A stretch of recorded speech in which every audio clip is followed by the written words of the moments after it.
Es un gusto estar nuevamente en esta sección de vida, familia y libertad religiosa que hace posible el aula, integrada por la Fundación Aguirre, Azuela, Chávez, Jauregui, Pro Derechos Humanos, el Instituto de Ciencia Jurídica y la revista Tiempo de Derechos.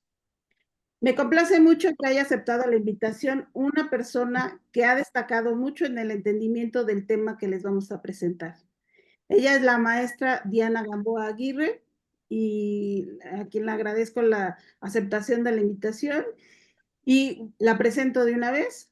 Ella es abogada y maestra en Derecho Constitucional por la Escuela Libre de Derecho, profesora universitaria, articulista en la revista Paréntesis Legal y columnista en la revista Tiempo de Derechos, litigante y consultora, autora de El pretendido derecho al aborto y coautora en El derecho a la vida y el aborto en la Suprema Corte de Justicia de la Nación, mitos y realidades. Bienvenida, bienvenida, maestra Diana. Muchas Muchísimas gracias. gracias, Susana, y muchas gracias siempre a la Fundación por tenerme en cuenta. Precisamente, como lo comentaba, has destacado en este tema, has avanzado un poquito más para que lo entendamos, porque este tema sigue siendo de gran importancia, dada la resolución que hace algunos años emitió la Suprema Corte de la Justicia de la Nación en 2021, con la resolución de Coahuila, la 148-2017, ya que hace que nuevamente nos preguntemos cuál es la posición que tiene el concebido dentro de la familia humana, cuál es la posición que tiene frente al orden jurídico nacional e internacional. ¿Tiene o no tiene derechos? ¿Cuáles son estos? Y este tema debemos de analizarlo desde el punto de vista jurídico. Así evitamos ideologizar el tema. Y justo por eso, como abogada, como maestra en Derecho Constitucional, es que eres una persona ideal para este tema. Y entonces yo voy a iniciar con las preguntas, ya quiero responder, si el público tiene alguna Claro. pregunta, la puede hacer con toda confianza, las vamos leyendo en el chat. Y bueno, eh, para ir adentrándonos, ir poco a poco sobre el tema. Claro. ¿Quiénes son titulares de derechos humanos y en qué ordenamientos legales podemos encontrar estos derechos? Muchas gracias. Bueno, desde luego reitero el agradecimiento por la invitación y ahora directamente a la pregunta. Me parece, debo decir, impresionante que tengamos que hacerla, ¿no? O sea, pareciera que el concepto es evidente, derechos humanos. ¿Por qué? ¿Por qué hemos como empantanado tanto este diálogo? ¿Por qué se ha vuelto una pregunta necesaria de hacerse cuando precisamente lo que se buscó fue identificar en la humanidad ese, digamos, esa realidad compartida por todos que nos permite reconocernos como titulares de este tipo de derechos? ¿Quiénes son titulares de derechos humanos? Todos los miembros de la familia humana. Me parece que el derecho internacional de los derechos humanos nos brinda una respuesta muy puntual. Todos los miembros de la familia humana. Y eso incluye a todos los miembros sin distinción, nos lo exige el propio derecho internacional de los derechos humanos, sin distinción de raza, origen étnico, etcétera, e incluye dentro de las categorías que no pueden utilizarse para distinguir en materia de derechos el nacimiento, ¿no? Entonces, no podemos distinguir dentro de los miembros de la familia humana el valor de unos y otros en función del nacimiento. Entonces, la respuesta es, todos los miembros de la familia humana somos titulares de derechos humanos. La realidad es que no todos los miembros de la familia humana estamos siendo reconocidos como tales. Y un poco eso es lo que procuré abordar en este libro, en el apartado para el cual se me invitó. Entonces, esa sería la respuesta. ¿Qué ordenamientos jurídicos protegen los derechos humanos? Pues tenemos en sede internacional, tenemos en sede regional y universal, es decir, el sistema regional de protección de derechos humanos que nos corresponde a nosotros es el sistema interamericano. El, en sede universal, pues tenemos a las Naciones Unidas. Y en México, particularmente, desde luego a nivel constitucional, tenemos protección de los derechos humanos reconocida expresamente. Gracias. Sí, sí, es justamente lo que debemos destacar. Coincido totalmente, ¿no? A veces un hecho tan evidente requiere de que nos preguntemos y contestemos esta situación que marcas muy bien, o sea, todos los miembros de la familia humana, ¿no? Como lo es el concebido también, es un Exacto. ser humano, es un ser humano. Y justo como mencionas en el capítulo que te invitaron a escribir en el libro del derecho a la vida y el aborto en la Suprema Corte de Justicia, mitos y realidades, tu artículo se titula El Nasciturus, persona o bien constitucionalmente protegido. E inicias con una pregunta de ¿quién es persona? ¿Cómo respondes a nuestro público esta pregunta? ¿Quién es persona? Claro. ¿Quién es persona? Pareciera, insisto, también una de estas preguntas que le hemos dado tanta complejidad y lo que tendríamos que preguntarnos es por qué. A ver, persona es todo ser humano, ¿no? Eso tengámoslo claro. Ahora, el concepto de persona es un concepto que desde luego va más allá de lo jurídico, le precede, ¿no? El derecho retoma este concepto y lo utiliza para encauzarlo en consecuencias de derecho. Sin embargo, no es un concepto propiamente jurídico. Ahora, ¿quién es persona? Insisto, todo ser humano. Esto sí es para efectos jurídicos. ¿Y qué sucede? La categoría o el concepto de persona hace referencia a una realidad, digamos, prejurídica, fáctica, demostrable, que es la existencia de un individuo humano, ¿no? Del individuo humano. Y jurídicamente, digamos que utilizamos el concepto de persona ¿para qué? Para efectos de utilizar este concepto en el tráfico jurídico en relación con qué, con la posibilidad de generar o identificar consecuencias normativas o consecuencias de derecho. Sin embargo, dice por ahí el maestro Galindo Garfias, y yo lo retomo, que el legislador, y ahora lo diríamos un poquito más amplio, quienes detentan poder del Estado, tienen que ser muy cuidadosos en el acercamiento a este concepto de persona que atañe al ser humano. ¿Por qué? Porque no es un concepto jurídico realmente disponible en absoluto. Es un concepto que jurídicamente podemos ampliar para efectos de que de reconocer ciertas realidades jurídicas, como por ejemplo digamos, la forma más clara de entenderlo es la persona moral, ¿no? Cuando hablamos de un ente colectivo jurídicamente, se reconoce esa amplitud del concepto de persona, es decir, em, no sé, pensemos en una empresa, o sea, Telcel, Radiomóvil Dipsa no es alguien que va por la vida caminando, es una ficción jurídica que, a la cual le atribuimos determinadas consecuencias de derecho en función de este concepto que en última instancia siempre está arraigado al individuo humano, en el caso de la persona moral, a un colectivo de individuos humanos. Y ¿qué sucede? Esta no disponibilidad del concepto de persona tiene que ver con lo que podríamos calificar, me parece a mí, con un principio de no reducción.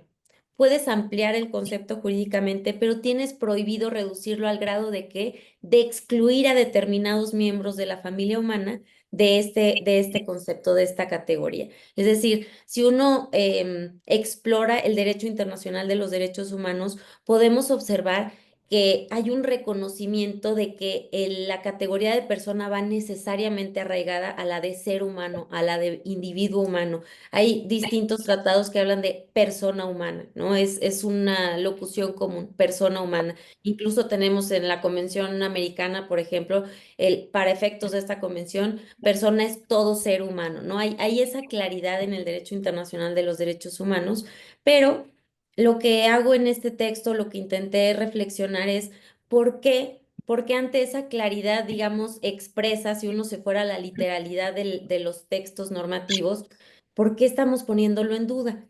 Y para eso me remito a un análisis que me parece muy profundo y muy valioso que hace el filósofo y teólogo Robert Barron, que él retoma digamos, el pensamiento o identifica el pensamiento de distintos filósofos a lo largo de la historia en el pensamiento contemporáneo. Ahí es lo que yo denomino, califico en el texto como el pensamiento posmoderno, ¿no? ¿Y de qué va? Él hace esta referencia a cuatro pensadores particulares, ¿no? A Marx, a Nietzsche, a Sartre y a Foucault.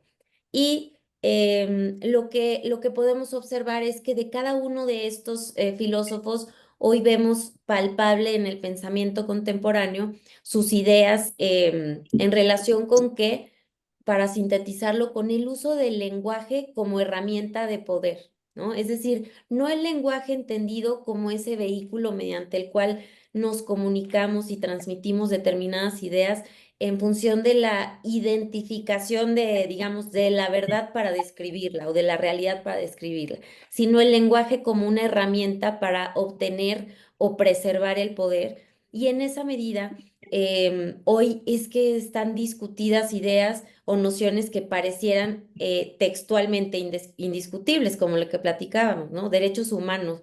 ¿De quién son estos derechos? Bueno, pues está en la locución misma, ¿no? Pero hoy pareciera que nada es evidente, ¿no? Nada es evidente porque tenemos países de primer mundo debatiendo quién es una mujer, ¿no? Porque pareciera que hoy la categoría de mujer es un disfraz disponible para los hombres también, ¿no? Que pueden utilizarlo y beneficiarse, digamos, de alguna manera jurídicamente de las consecuencias normativas que tiene el reconocimiento de la categoría de mujer, ¿no? Entonces, por eso es que en este texto traté de abordarlo de esta manera, ¿no? A la luz de qué es lo que nos hace preguntarnos algo que hace, no sé, 10 15 años pareciera evidente, ¿no? ¿Quién es persona? Pues todo ser humano. Claro. Y justo para el derecho por persona, bueno, ya con lo que mencionabas y lo que se analiza poco a poco y para que nos tratemos de entender más a quienes no manejan el lenguaje jurídico, yo manejaba que las personas realmente pues, las utilizamos ya en el ámbito jurídico porque ya nos hacemos titulares de derechos y obligaciones. Es así como, bueno, ya en el ámbito jurídico, ya como una persona física o persona moral, ya te van a atribuir ciertos derechos, ciertas obligaciones, ¿no? Entonces, digo, ya con lo que comentabas, yo creo que no hay una diferencia fuerte o una muy particular diferencia entre lo que podríamos denominar un ser humano y una persona. Simplemente persona lo utilizamos para el ámbito jurídico, ¿no? Y justo por eso, Ujú. yo creo que hay otros ordenamientos ya a nivel local que también nos hacen referencia a que son las personas son titulares de derechos. Incluso el concebido es titular de derechos en algunos otros. ¿Nos podrías dar alguna referencia más específica de algunos otros ordenamientos ya más a nivel local? Sí, claro. Bueno, por ejemplo, me parece que lo más claro es nuestra Constitución, ¿no? Que en su artículo 123 reconoce al concebido como titular de derechos y por ende es innegable el carácter que tiene de persona, ¿no? Habla en una exigencia que se impone a los patrones en el contexto de la seguridad e higiene del lugar de trabajo, habla del deber de proteger la salud y vida de los trabajadores y del producto de la concepción, ¿no? Por ejemplo, ahí hay un reconocimiento en sede constitucional de este carácter o de esta característica. Sí, también, por ejemplo, el Código Civil Federal, ¿no? También nos habla de que el concebido puede heredar, digo, salvo la suspensión que manejan ahí, si todas las personas adquieren por el nacimiento y se pierden, ay, no, y ese es el artículo, la capacidad jurídica. Sí, el concebido entra bajo la protección de la ley y se le tiene por nacido para todos los efectos legales de ese código.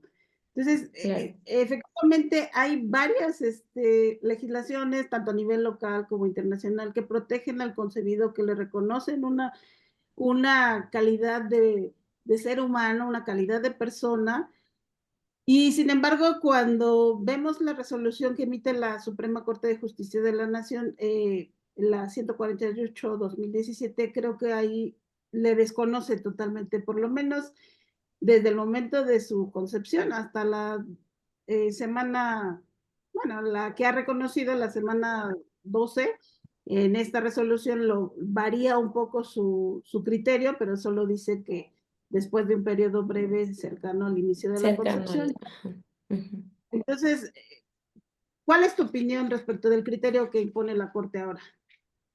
Mira, justo me parece que el problema es que hoy hay un sector, digamos, de la academia, hay un sector del diálogo público que pretende precisamente desconocer esta realidad, ¿no? Que el derecho retoma un concepto prejurídico que, digamos, lo que hace es reconocer una realidad fáctica innegable que es la existencia humana y en esa medida lo utiliza para efectos, digamos, del desarrollo del derecho, ¿no? Del establecimiento, reconocimiento de consecuencias jurídicas a esta realidad innegable que es la existencia humana.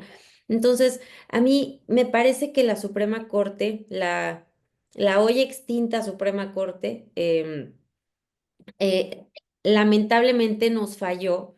¿Por qué? Porque precisamente cayó en este vicio de asumir que era todopoderosa.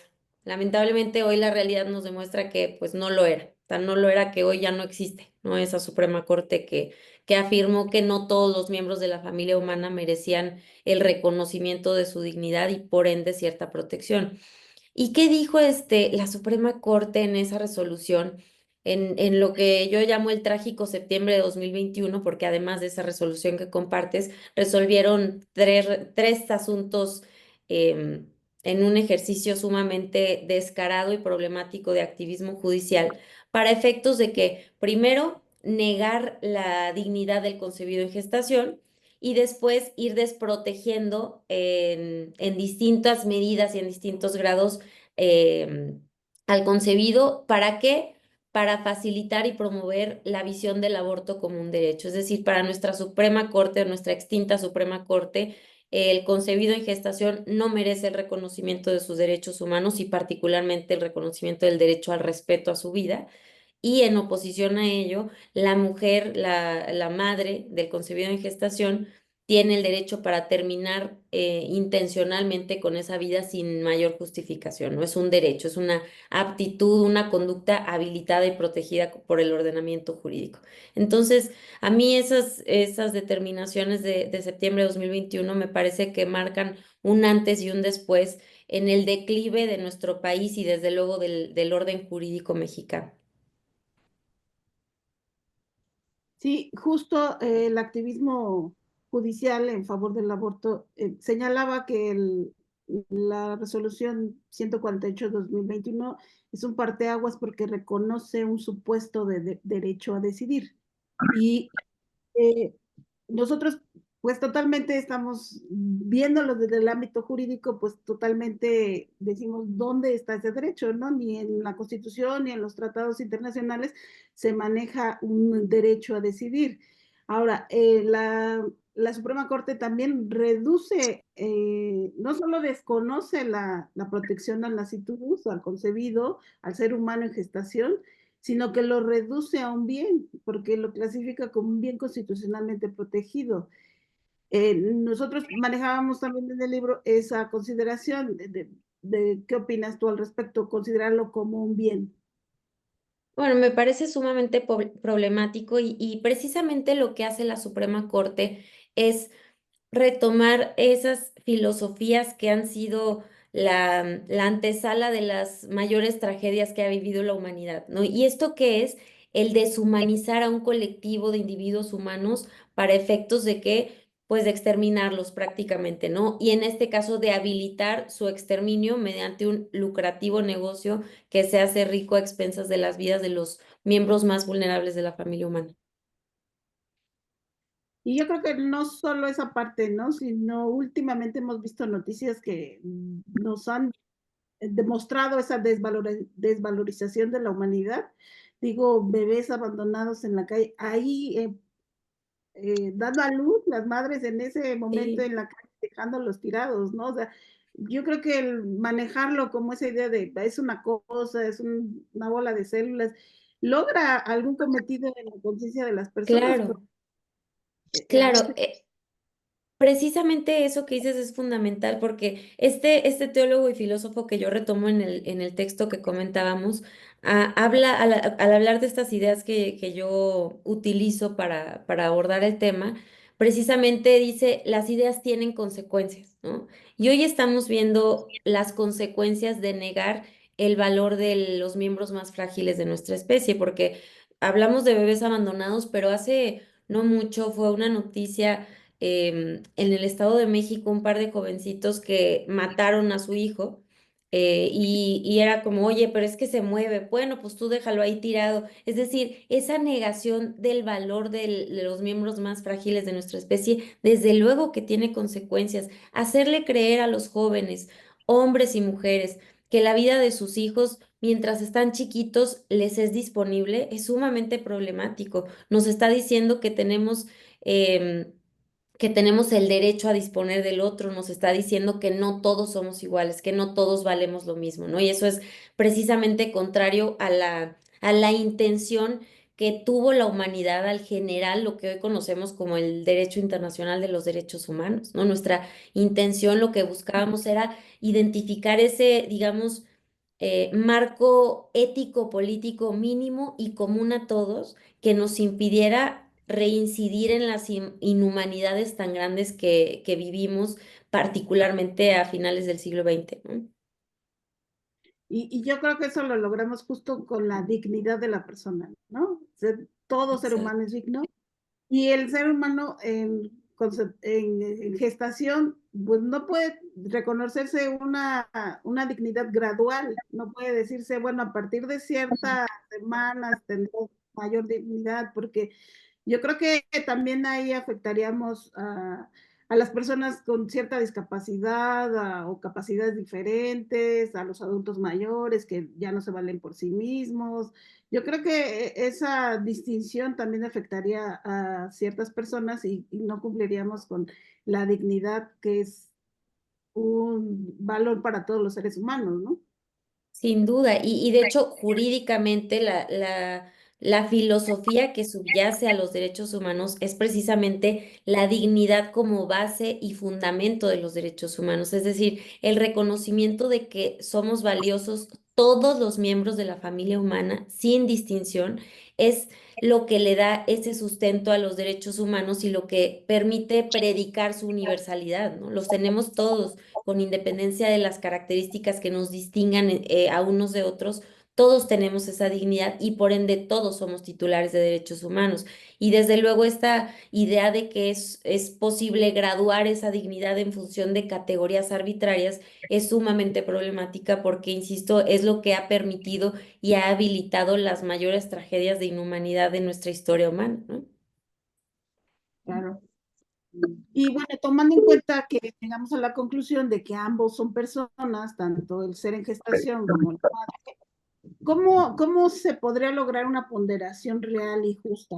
Es decir, en el caso del aborto, ¿cómo podremos lograr llegar a una ponderación de estos derechos que están en conflicto? Me parece que justo el Que se han problema. llamado, perdón, o que los han llamado en conflicto es justo el activismo judicial, ¿no? Exactamente, el problema es caer en esta trampa de asumir que se puede ponderar un derecho con un no derecho, ¿no? Porque la realidad es que terminar intencionalmente con la vida humana no está amparado por el orden jurídico y no está inmerso en el ámbito de la libertad reconocida desde el derecho, precisamente bajo la premisa de que no puede haber una libre disposición de una vida humana inocente y vulnerable, ¿no? En este caso, el problema es asumir que es posible ponderar. No es posible ponderar, digamos, lo único que nos queda frente al concebido en gestación es dejarlo vivir o terminar con su vida, ¿no? Aquí sí es un tema de absolutos y negar su dignidad para efectos de que prevalezca una problemática idea de la libertad es lo que nos tiene donde estamos. A mí me parece que ponderar no es posible porque no estamos frente a un derecho. El aborto no es un derecho. El aborto es una realidad sumamente compleja, dolorosa, que lastima a las sociedades y que además hace permear en la cultura la idea de que hay seres humanos disponibles. Y las consecuencias las tenemos ahí, ¿no? Las consecuencias son palpables, no solo en los niños abandonados, no solo en los niños asesinados después de nacer por padres que simplemente no los quieren tener, no les resultan cómodos, ¿no? Sino en la realidad que vive nuestro país, ¿no? En la realidad de asesinatos, de desapariciones, de inseguridad, de ausencia absoluta de civilidad. que lamentablemente está legitimada desde hoy, el poder, que ya no son los poderes, el poder porque está concentrado en un solo movimiento, con vicios enormes de corrupción, de inhumanidad y de pues franca deshonestidad constante como sello de la casa. Sí, sí, sí. Eh, Justo, bueno, la Suprema Corte se ha escudado en que no hay derechos absolutos. Yo creo que eso es lo que ha caído, hemos caído en ese argumento y hemos dejado de ver realmente con claridad justo lo que dices, ¿no? Hay derechos que no pueden ponderarse, o sea, el aborto es y será un delito y no hay un derecho que te permita quitar la vida a otro ser humano, ¿no? O sea, solo porque no logras verlo, solo porque se está gestando dentro de un vientre materno, digo, como lo manejan ahora, ¿no? Porque yo creo que coincides con nosotros o danos tu opinión acerca de justo el cómo ha manejado la Corte este nuevo derecho, un supuesto derecho a decidir. Bueno, insisto, la Corte ha introducido en el ámbito jurídico este pretendido derecho al aborto, ¿no? Ellos afirman que existe dentro del ámbito de la libertad y mediante ahí una interpretación del derecho a la salud, del derecho a la privacidad, etcétera, etcétera. Incluso utilizan el derecho a decidir el esparcimiento de los hijos y demás para justificar o validar que terminar intencionalmente con una vida individual vulnerable e inocente es un derecho. Entonces, a mí me parece que es lamentable por donde se le vea y la realidad es que tristemente lo hemos visto, el aborto puede no ser un delito jurídicamente, ¿no? Digamos, en papel podrían decir que no es un delito, incluso lo vemos, pueden decir que es un derecho. En este caso, en el caso de México fue interpretación judicial, en el caso de Colombia, Argentina ha sido en la vía legislativa, digamos, ordinaria, en sede legislativa, y en casos como Francia ha sido ya incorporarlo a nivel constitucional, ¿no? Esta determinación, pero ahí es donde tenemos que identificar que la realidad del aborto es mucho más compleja que simplemente un análisis jurídico. Digamos, es una realidad tan inmersa en distintos ámbitos que se le puede analizar desde muchas perspectivas, pero me parece a mí que lo que exige es abordarla desde una noción de dignidad humana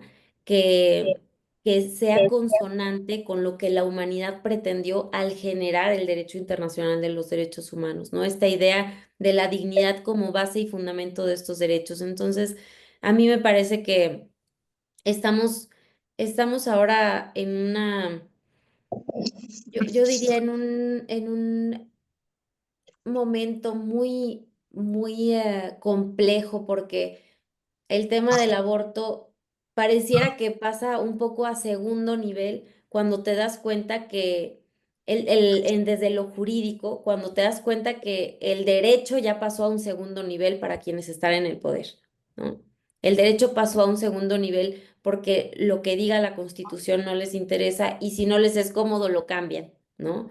Porque no tenemos contrapesos, porque realmente no tenemos democracia ahorita en México. Entonces tenemos que ser muy, pues tenemos que ser muy, diría yo, honestos en el sentido de que es importante que hoy desde donde podamos, particularmente la educación y la cultura, dejemos claro lo que realmente implica el aborto. El aborto implica afirmar que el fuerte puede terminar con el débil. El aborto implica decirle a la mujer que su maternidad no es valiosa, sino que al contrario es un estorbo, ¿no? Que su libertad abarca la posibilidad de terminar con alguien que necesariamente depende de ella para subsistir. Es decir, necesitamos hoy en día salir más allá de la idea del derecho para efectos de este diálogo sobre el aborto. Hoy el derecho en nuestro país pues está agonizante en muchos sentidos, está agonizante institucionalmente, está agonizante culturalmente y está agonizante porque al poder no le interesa el derecho, sino es como instrumento para tener más poder y abusar de él.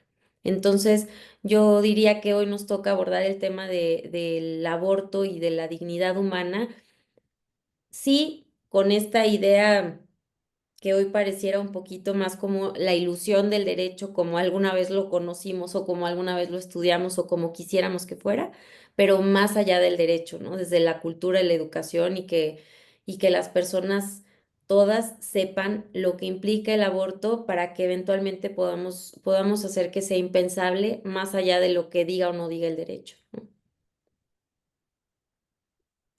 Sí, entonces manejas, entonces podríamos decir que tienes que el aborto, pudieras manejar algunas alternativas para el aborto, digo, para que no sea pensable como una opción, ¿no? Lo que manejabas, la educación y todo eso podría recaer en no ver el aborto como una opción, ¿no? Para las mujeres. Sí, exacto. Por un lado, que el aborto no sea una opción porque la mujer y porque el hombre y porque todos los miembros de la sociedad sepamos lo que implica, ¿no? Lamentablemente, te decía que es un tema tan multifactorial y multifacético que dentro de todo hay todo un activismo que procura, insisto, empantanar el diálogo público sobre el tema. ¿Por qué? Porque detrás hay un muy lucrativo negocio. Entonces, eso ha generado que culturalmente haya mucha ignorancia sobre lo que realmente es el aborto, ¿no?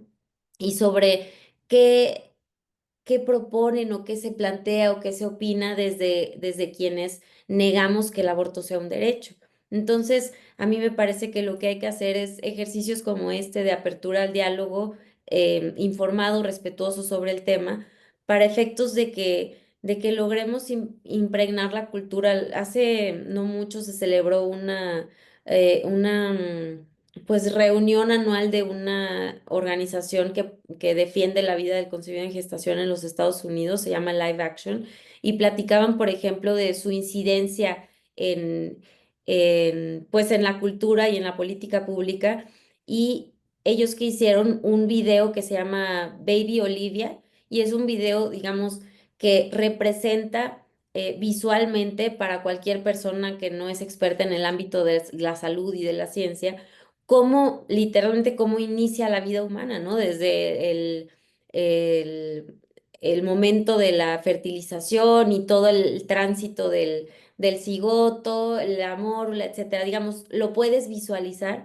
Y eso hoy en día ya se utiliza, si no me equivoco, celebraban en 12 o 15 estados como parte de la educación pública. Es decir, a los niños les están enseñando una realidad demostrable, ¿no? No los están adoctrinando, no les están diciendo si están bien o mal, no, les están enseñando la verdad, lo que sucede, cómo inicia la vida humana. Ese es un ejercicio muy útil, ¿no? Entonces, yo creo que podemos tratar de incidir en la medida de lo posible bajo la premisa de que hoy se sacrifican, bajo esta mentira muchísimas vidas humanas. El, el futuro de México en gran parte se está desangrando en los vientres de sus madres, y eso es una realidad dolorosa que tenemos que confrontar en la medida de lo posible, y también con el anhelo de que algún día las personas que deseamos algo mejor por este país podamos lograr que el derecho vuelva a significar algo, ¿no?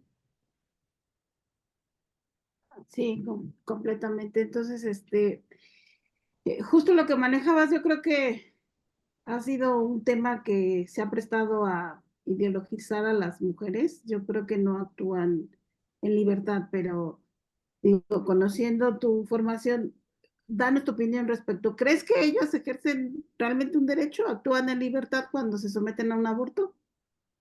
No, me parece que desde luego no está enmarcado en la libertad, pero particularmente, dentro de todo lo que lleva a una mujer a tomar esta dolorosa y sumamente compleja decisión de terminar con la vida de sus hijos, está una cultura que ha satanizado la maternidad, ¿no? Que nos ha dicho como mujeres, si eres mamá no vas a lograr lo que quieres, ¿no? Si eres mamá no vas a triunfar, como esta idea de que el éxito exige que sacrifiquemos a nuestros hijos para obtenerlo, ¿no? Y me parece que no hay idea más equivocada y que más lastime pues a hombres y mujeres, porque al final los hijos no se dan por generación espontánea, ¿no? Exige la comunión de un hombre y una mujer para su existencia y me parece que hoy estamos fallando en muchos sentidos, pero sí a las mujeres hay ideologías que nos han fallado mucho y que nos están haciendo creer en muchos casos, especialmente cuando somos jóvenes, cuando tenemos aspiraciones, que la maternidad es un estorbo y pues, pues me parece que es algo muy triste. Y también no solo eso, sino que no hay acompañamiento y apoyo a la mujer en el proceso de la maternidad. Desde casa, digamos, desde el ámbito familiar en muchos lugares, vemos, insisto, lo he dicho muchas veces, pero el abandono paterno en este país es de todos los días, ¿no? Es de todos los días y es común, ¿no? Es común, ah, sí, bueno, esta persona sí, su papá se fue, ¿no? Ah, o su papá ya tiene otra familia, etcétera, etcétera. Ese es el abandono paterno en México está totalmente normalizado y aceptado, ¿no? Por un lado. Entonces, por otra parte, tienes un abandono de políticas públicas frente a la maternidad, ¿no? La realidad es que tú ves las condiciones en las que una mujer va a parir en la salud pública y es de verdad una vergüenza que así es como tratemos a la maternidad en este país, ¿no? Entonces, me parece que también eso es un tema cultural, pero es un tema en el cual necesitamos retomar y reivindicar el valor fundamental de la maternidad y de la paternidad para que reconozcamos que implica una de las responsabilidades más grandes que puede asumir una persona, si no es que la más grande, pero también si uno es capaz de recibirlo como, pues, me atrevo a decirlo como la bendición que es una experiencia que te transforma para bien en todos los sentidos. Sí, claro.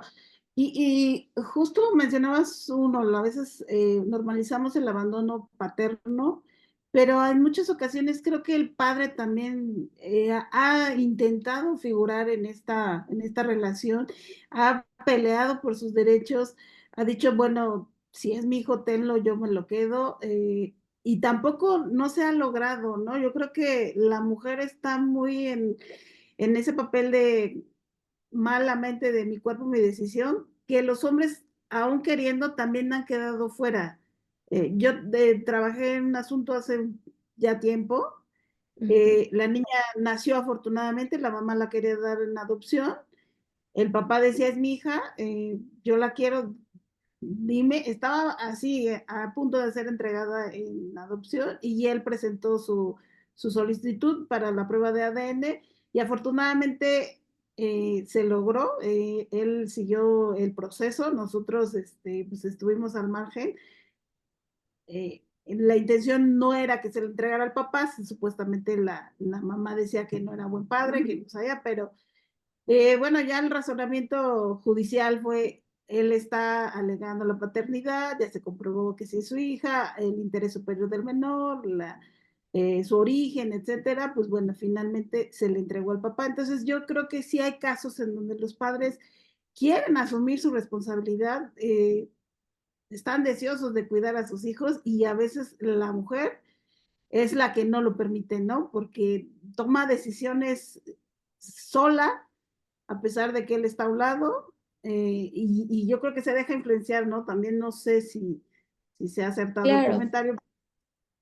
Me parece que justo uno de los grandes vicios de estas ideologías que han envenenado las mentes de tantas mujeres se puede identificar en dos eslogans muy particulares del activismo abortista. Mi cuerpo, mi decisión y sin útero no opines, ¿no? Precisamente esta idea de excluir totalmente a los hombres de la ecuación y del diálogo sobre el tema se puede identificar en estos dos eslogans que son problemáticos, bueno, pero por distintas razones, ¿no? Desde el tema de, pues, excluirlos implica decirles que no tienen responsabilidad, ¿no? Implica darles un pase libre a los hombres para decir, tú no tienes ninguna responsabilidad aquí, mi cuerpo, mi decisión, tú aléjate. Pero me parece que es todo lo contrario a lo que necesitamos y a lo que exige una realidad como lo es la paternidad. Al contrario, la responsabilidad de un padre empieza desde el proceso de gestación respecto de los hijos, ¿no? Y eso pareciera que es ilógico hoy en día o que no se tiene en cuenta, pero no es así y desde luego que tu historia me parece muy inspiradora en el sentido de que qué bueno saber que todavía hay muy buenos padres, ¿no? Es decir, digo, yo tengo la bendición de tener uno muy bueno y de estar casada con uno muy bueno, pero también tenemos que reconocer que no es el común denominador de nuestro país. Entonces, sí, en algo estamos fallando con las mujeres, pero en mucho hemos fallado con la educación de los hombres, ¿no? En mucho hemos fallado. Y desde luego el decirle mi cuerpo, mi decisión, es darle a los hombres un incentivo para mayor irresponsabilidad. ¿Qué le dice a una mujer, un hombre, si en una realidad de un embarazo él le dice, bueno, pues es tu cuerpo, es tu decisión? Le está diciendo, eso es tu problema, ¿no? Y no es así. Es una realidad que tiene, que es y que debe ser reconocida como una responsabilidad compartida, el embarazo, el traer una nueva persona al mundo, ¿no? Sí, correcto. Pues mira, creo que ya tenemos algunas preguntas para que Claro, nos dé tiempo de contestarlas. claro. Este, antes de concluir totalmente con el tema, ¿verdad? Entonces, bueno, ahí hay un comentario de la doctora Ete Luján Mendiza. Termina siendo una omisión por exclusión de los términos del hecho en sí. Sí porque no y no porque sí. Seguro lo dijo en algún momento particular y no, no sé de qué está hablando, pero Sí, porque hay como que no hay mucha claridad si nos quiere hacer algún otro comentario para que sí. podamos dar respuesta, ¿no? Y Ujú. Paulina Mérida dice, buenas noches, saludos desde la Facultad de Derecho. Reconozco su profunda convicción sobre la protección de la vida humana y su preocupación porque cree que la despenalización menosprecia la maternidad. Sin embargo, considero los antecedentes históricos donde la prohibición del aborto frecuentemente respondió a intereses políticos de control poblacional y a una visión cultural que limitaba a la mujer al rol doméstico. A continuación, mi pregunta. ¿Cómo concilia su postura con el hecho de que estas prohibiciones históricamente han obligado a maternidades forzadas, perpetuando ciclos de pobreza y negando la autonomía reproductiva de la mujer, lo que en la práctica también trunca ideales y proyectos de vida de manera permanente? Pues me parece a mí que hay mucha confusión en asumir que la causa de estas realidades complejas es la penalización o la prohibición del aborto, ¿no? Me parece evidente si lo analizamos a la luz de la realidad. No han cambiado mucho esa realidad de ciclos de pobreza en las mujeres por el simple hecho de habilitarlas para terminar con la vida de sus hijos, ¿no? Es uno de estos engaños que utilizó la Suprema Corte en el asunto de 2021, resuelto en 2021 en la acción 148-2017, precisamente comentaba con la maestra Ingrid Tapia este tema de que te hacen toda una descripción de las situaciones de discriminación que viven las mujeres en nuestro país y después de alguna manera dan este salto argumentativo injustificado de que habilitarlas para terminar con la vida de sus hijos es la solución para esto. Bueno, me parece a mí primero que esta idea de que no hay autonomía reproductiva cuando se niega el aborto como derecho es problemática porque el aborto exige que la reproducción ya se haya dado. La autonomía reproductiva implica responsabilidad en cómo ejercemos nuestra vida sexual, hombres y mujeres, y el deber de asumir las responsabilidades de cómo lo hacemos. ¿Por qué? Porque una relación sexual naturalmente entre un hombre y una mujer tiene la posibilidad de gestar vida, ¿no? Entonces, ¿cómo abordamos esto? También desde la necesaria exigibilidad de responsabilidad para hombres y mujeres en cómo ejercemos nuestra libertad. Ahora, pensando en el supuesto de que alguien ejerce la libertad sexual sin el deseo de procrear, pero sucede. ¿Por qué? Porque no hay un método 100% efectivo para efectos de prevenirlo, por que se rompió el preservativo, por lo que tú quieras. La realidad es que un camino muy viable es dejar nacer al concebido y darlo en adopción. Hay muchas familias que están dispuestas a adoptar y hacer suyo, acoger en sus familias a un niño que lamentablemente no cuenta con el amor de su mamá o de su papá para efectos de continuar con su desarrollo, ¿no? Entonces, me parece que desde luego podemos platicar sobre alternativas, pero también el tema de la penalización, que en realidad no lo habíamos abordado, pero me parece importante tocarlo. El tema de la penalización exige tener en cuenta que el derecho penal tiene una función también pedagógica, ¿no? Pedagógica porque nos enseña como sociedad lo que consideramos que no es aceptable.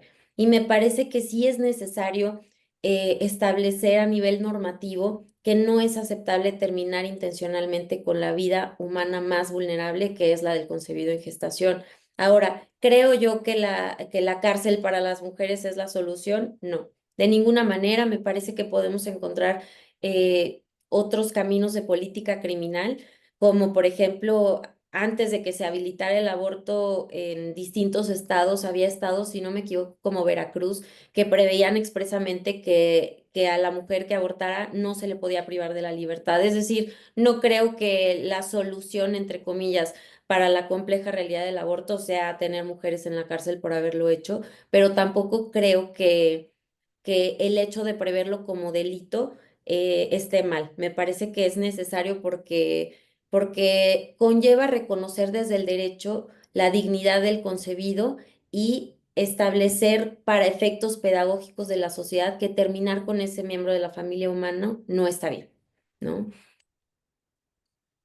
Claro, justo precisamente por eso están en el Código Penal ese tipo de conductas, ¿no? Os digo, hablamos de homicidio, fraude, secuestro, etcétera, todas las conductas prohibidas.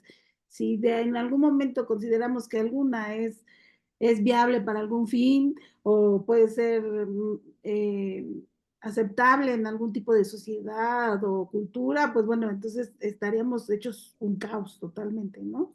Claro. A ver, es otra pregunta. De Roberto Becerra Zavala. ¿Existe legislación de avanzada en cuanto a proteger el nasciturus o alguna que sea ejemplar en el sentido de proteger a todos los miembros de la familia humana? Lo anterior porque, como menciona, la corriente mayoritaria es en el sentido contrario, en extender el derecho de abortar de manera constitucional en algunos países y en un sector feminista es una bandera muy fuerte. Gracias. Pues me parece que es difícil hablar de alguna legislación, digamos, ideal o que sea óptima al respecto, pero, por ejemplo, si vemos cuando se hicieron estas audiencias ante la Corte Interamericana del caso Beatriz contra El Salvador, en la defensa del Estado salvadoreño, compartía que en su país el aborto está prohibido, digamos, no hay esta idea de las causales, o por lo menos hasta ese momento estaba prohibido y implementaron una legislación, una política pública que tenía su dimensión legislativa enfocada en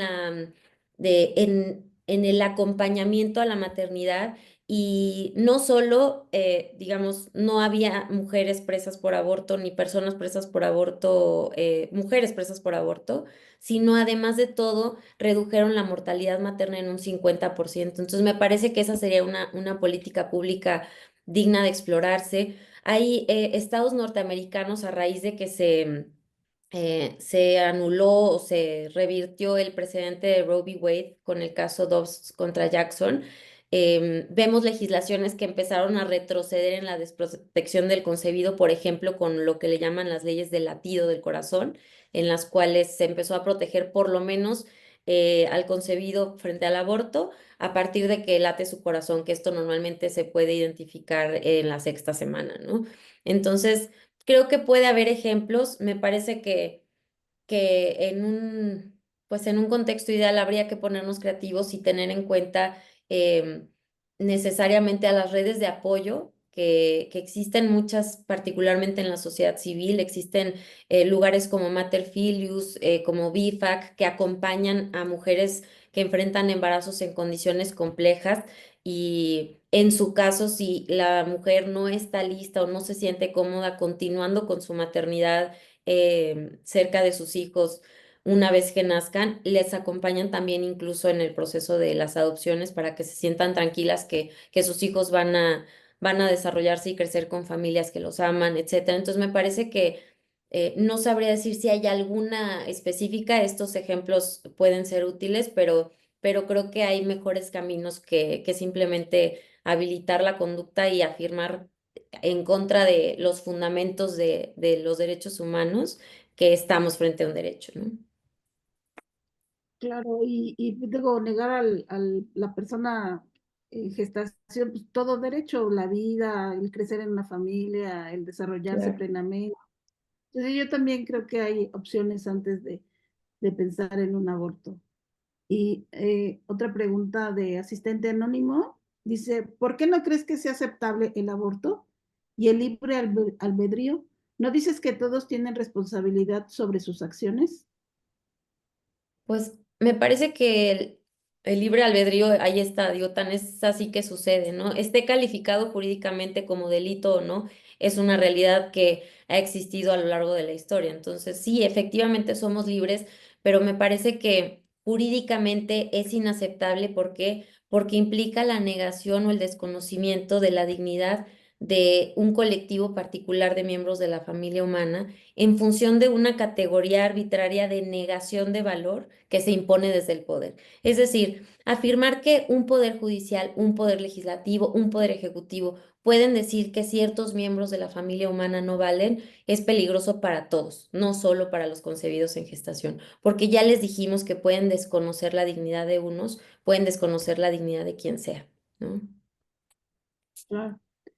Y Marbella Villalobos dice, la Ujú. felicito por la claridad en su exposición, afirmar la dignidad ontológica de la persona humana. La educación humaniza a la persona, la cual debe ser una defensa a ultranza. Ay, muchas Ese gracias. fue un Y me comentario. parece que hace una precisión importante que la connotación o la concepción de dignidad que utilizamos en este diálogo es precisamente la dignidad en su sentido ontológico, ¿no? Es decir, el valor adherido al ser por el simple hecho de ser humano, ¿no? Em, no en su sentido, digamos, pues como moral, en función de lo aceptable o no de una conducta. Claro, una corriente u otra, ¿no? Sino exactamente la dignidad en sentido ontológico. Ujú. Otro comentario, se pregunta de Silvia Cerratos, dice, si el cuerpo de la persona gestante es invadido sin su consentimiento, por ejemplo, en un procedimiento médico forzado, ¿se considera asalto? ¿Por qué obligarla a continuar un embarazo que conlleva riesgos de salud y alterna su vida permanentemente? ¿No se considera una violación a su autonomía corporal?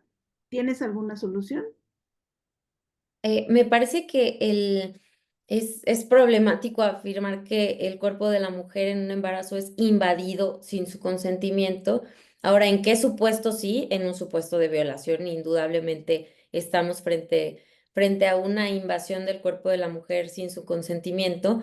Sin embargo, esos son casos límite. Nos podemos acotar a los casos límites, pero por lo que leo, me imagino que la persona que pregunta, Silvia, no se está enfocando en los casos límites, sino que bajo la premisa de quienes afirman que el aborto es un supuesto derecho, de que en cualquier supuesto, si estás embarazada y no querías estarlo, hay una especie de invasión de tu cuerpo. Entonces vamos a contestar en función de eso.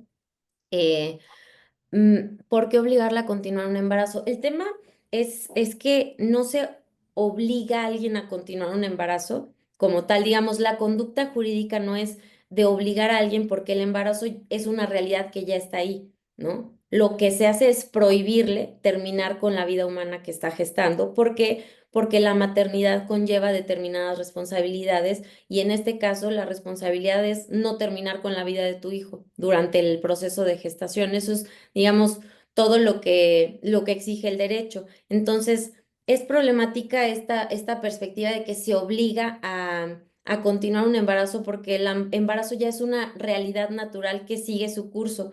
Lo único que exige el derecho, desde la perspectiva que sostengo, es el respeto de la dignidad del concebido en gestación. Es decirte, no porque eres más fuerte que él puedes terminar con su vida. Es decirte, no porque depende de ti puedes disponer de su vida, ¿no? Es tan valioso como tú, ¿no? Entonces, en esa medida se exige este respeto.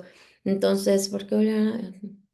Y la alteración de la vida permanentemente, digamos que, insisto, una manera de mitigar una maternidad inesperada y que eventualmente no se desea continuar cerca del hijo, es el camino de la adopción. Es una posibilidad si no se desea continuar con las responsabilidades que implica la maternidad. Sin embargo, hay una responsabilidad que no se puede trasladar a nadie, ¿no? Que es la de no terminar con esa vida, la de protegerla en la medida de lo posible. Y me parece que en perspectiva es proporcional, ¿no? La posibilidad de dejar nacer y si ya no quieres asumir esa responsabilidad, cederla a alguien que sí quiere, que hay muchas personas que lo desean.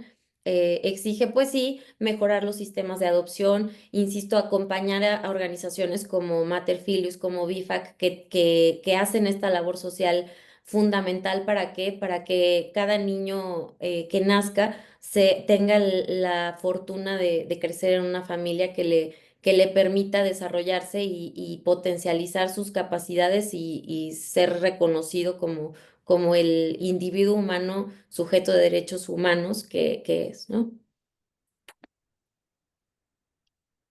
Pues muchas gracias a la maestra Diana, gracias Diana. Gracias. Preguntas ya no tenemos, no sé si haya, antes de concluir, algún comentario. Generalmente hacen uso de la voz el maestro César o el doctor Rafael Estrada.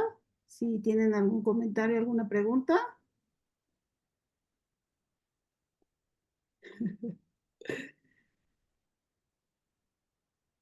Yo sí, bueno, de entrada muchísimas felicidades a ambas por este programa extraordinario. Sin duda pareciera que es un tema que se agota, pero no es así. Hay mucho que hablar al respecto y hay mucho interés por escucharlas. Tenemos otra vez récord de audiencia, así que muchas felicidades y muchas gracias al público que nos acompaña por interesarse en este tema, que es de los temas centrales de la Fundación.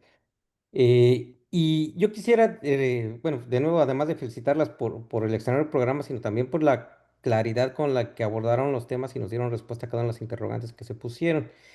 Yo solo quisiera agregar alguna de todo lo que he estado escuchando y volviendo a la pregunta, a la apertura de la maestra Diana Gamboa diciendo, ¿por qué nos tenemos que hacer estas preguntas? Me llevó a mí a justo preguntarme, ¿nos atreveríamos a hacernos estas preguntas respecto de un niño nacido? Un bebé recién nacido, hoy es que altera mi plan de vida, tengo derecho a matarlo, o es que es una maternidad forzada, entonces tengo derecho a matarlo, o el papá no se va a hacer cargo, tengo derecho a matarlo, o me altera mis planes de educación, mis planes laborales, tengo derecho a matarlo. Difícilmente, porque es claro que los hay en este mundo tan loquito en el que vivimos, hay gente que lo pensaría, pero yo creo que una persona promedio, una persona cuerda, difícilmente se haría estas preguntas. ¿Por qué no las hacemos respecto de un concebido? Y entonces me pongo a pensar, la única diferencia que existe objetivamente, aparte de las obvias por el desarrollo natural de un ser humano, es el nacimiento. La única diferencia entre un bebé que está a punto de nacer y uno ya nacido es justamente ese hecho natural, el nacimiento. Maestra, yo quisiera preguntarle, ¿este hecho es suficiente para discriminar a un ser humano? ¿Es suficiente para considerar a un ser humano inferior a otro? ¿O existe hablando en derecho, algún ordenamiento que nos prohíba este tipo de discriminaciones? Muchas gracias. Gracias, César.